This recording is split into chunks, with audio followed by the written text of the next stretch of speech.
And so we bring you back to Jimmie Allen and his air adventures.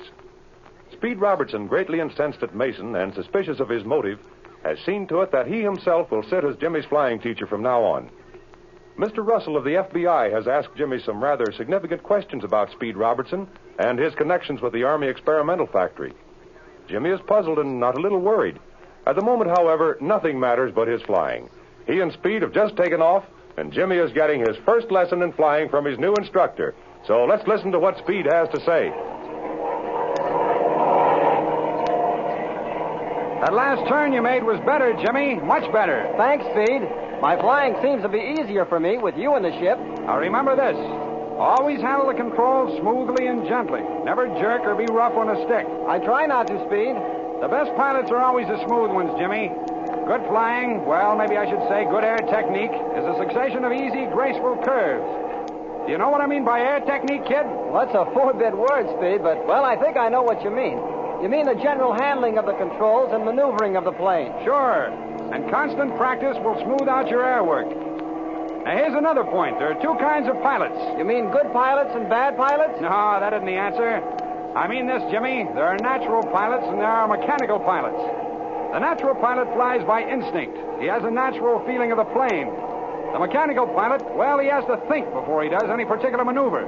Both types are good, safe flyers, but the natural pilot is smoother on the controls. Well, that's interesting, Speed. I never realized you could fly by instinct, but I suppose you can. Sure. Well, now let's see if you can fly a straight course and keep this ship level. Take the controls. Okay, Speed, I have them. All right, go ahead.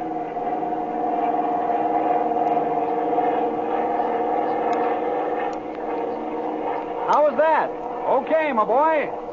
Now I want you to try a 45-degree bank. Try a turn to the right and come out in the opposite direction. All right. Watch this one.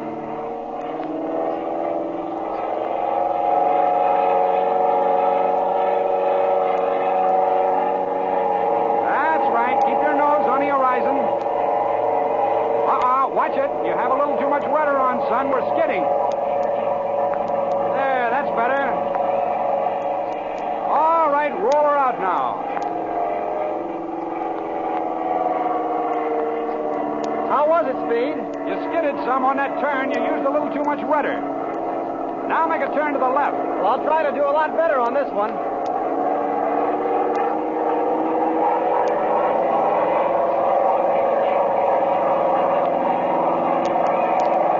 Careful now. Hey, this is about a 60-degree bank. You gave her a little too much aileron, but that's all right. Hold it now. Wait a minute. Easy now, boy. Your nose is getting below the horizon. Come on, give it a little top rudder to bring your nose up. Like that, you mean, Speed? Yeah, that's better. Not too much now. There you are. Hold it in. There, that's swell. All right, roll it out.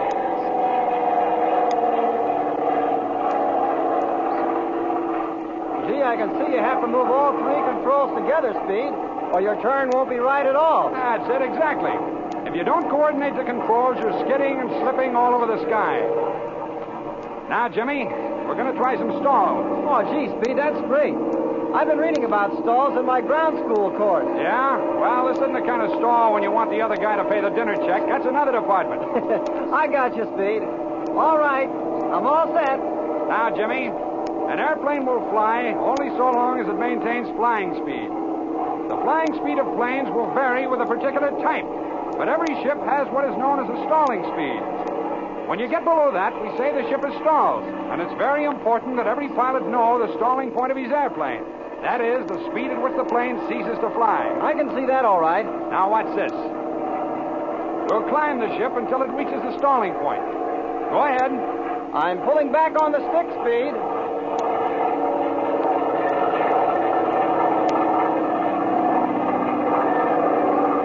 That's right. Keep climbing her now. There. We're almost at the stalling point. Oh, yeah. Hey, Speed, the controls are awfully sloppy. Sure.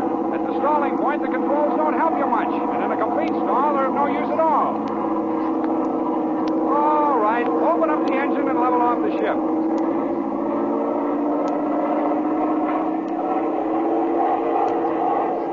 Well, Jim, our time's up, and we're just about over the field. Throttle back your engine, begin your final approach, and then I'll land it. Shall I make the turn, too? Yeah, let's see you make a turn in a glide. Okay. Well, let's see. The wind's from the west. That means I'll have to bring her in from the east. That's right. Watch me now and see if my turn is okay.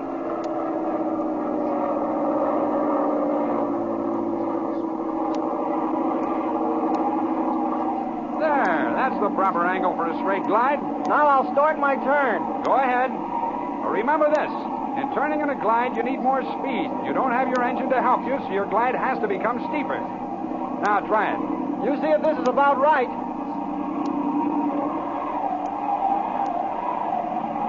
That's not so bad. Hold her in the turn, though. And gee, the controls don't work so well with the engine off. Of course they don't. We're not going through the air so fast. Was that turn all right, Speed? Well, it was fairly good, kid. Okay, I'll take the ship and land it.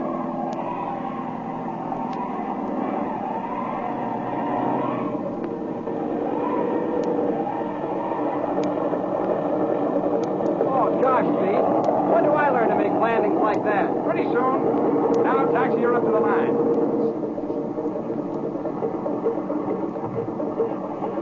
What do you think of my airwork, Speed? Well, it's not so bad. In fact, it's pretty good. Well, here we are. Cut the switches, Jim.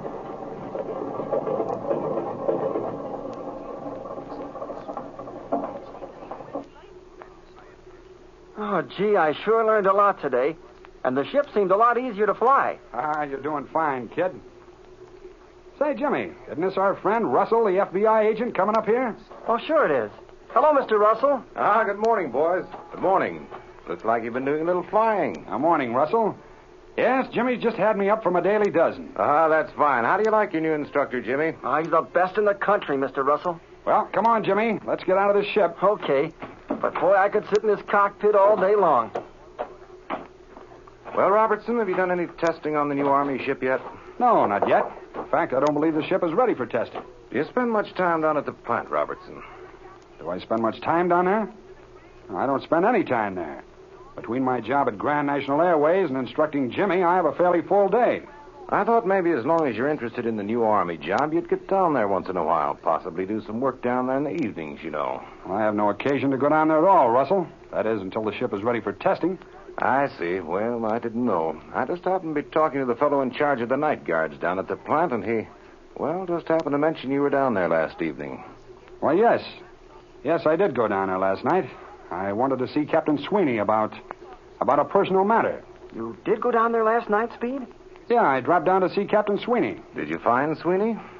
No, he wasn't there. Well, I'll be running along. I'm due back at my office. See you later, Russell. And, Jimmy, I'll see you tomorrow morning at the same time. Okay, Speed, so long. And I sure like that ride today. Goodbye, Robertson. Okay, be seeing you. Jimmy, let's you and I take a walk down to Captain Sweeney's office. Why, certainly, Mr. Russell. I'll be glad to.